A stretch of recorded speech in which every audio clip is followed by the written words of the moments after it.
Assalamualaikum warahmatullahi wabarakatuh. Saya atas nama M. Rizky Maulidi, nomor induk mahasiswa 2238104193. Baik, saya akan menjelaskan tentang pelatihan magang, yang mana kita perlu magang terlebih dahulu untuk bekerja kepada seseorang. Konsep dasar magang yaitu suatu proses pembelajaran yang mengandung unsur belajar sambil bekerja, yang mana warga belajar akan membiasakan diri untuk mengikuti proses pekerjaan yang sudah biasa dilakukan oleh sumber belajar. Jadi kata magang atau pelatihan magang kita yaitu melakukan proses belajar sebelum kita melakukan atau bekerja kepada orang lain, supaya kebiasaan atau pekerjaan yang akan dilakukan itu terbiasa oleh kita.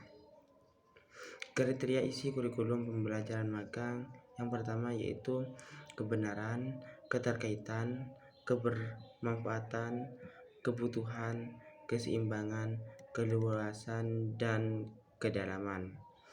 Komponen pembelajaran magang yang pertama yaitu belajar modul mandiri, yang mana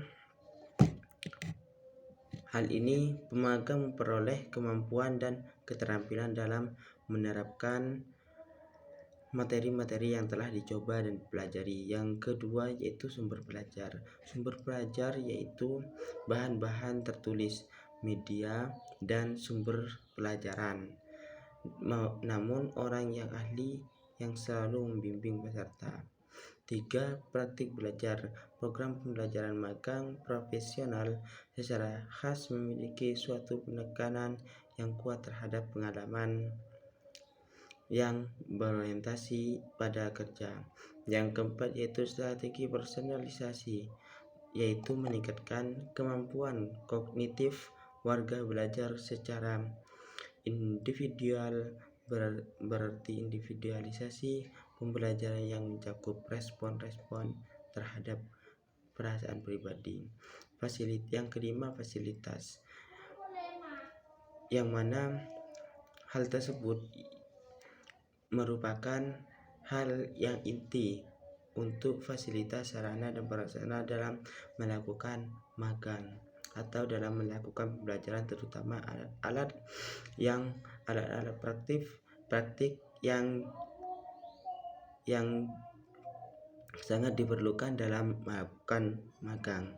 Yang keenam fasilitas komunikasi, suatu cara penyebaran informasi yang dilakukan secara terorganisasi, maka saluran-saluran komunikasi yang khusus dan dapat dipahami. Kriteria isi kurikulum pembelajaran magang yaitu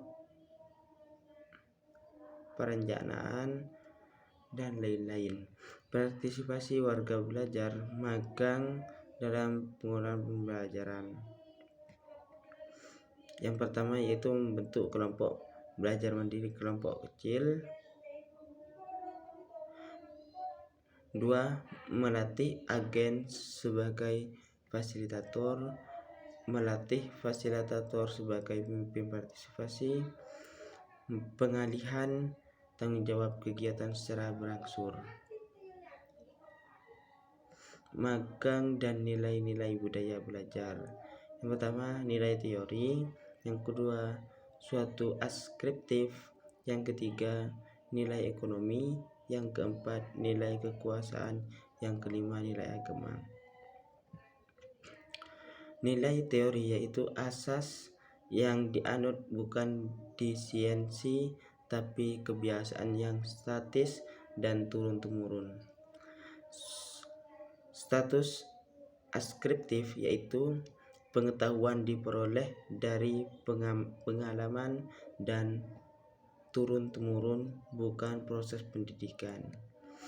Nilai ekonomi yaitu ditentukan pada insentif yang non-ekonomis.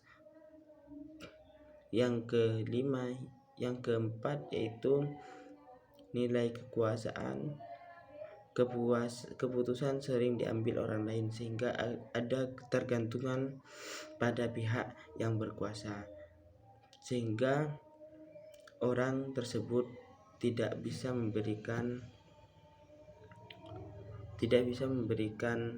keputusannya. Nilai agama yaitu kurang dikonsentrasikan pada nilai-nilai dasar bagi kemajuan dunia dan akhirat. Mungkin hanya itu dari saya. Wassalamualaikum warahmatullahi wabarakatuh.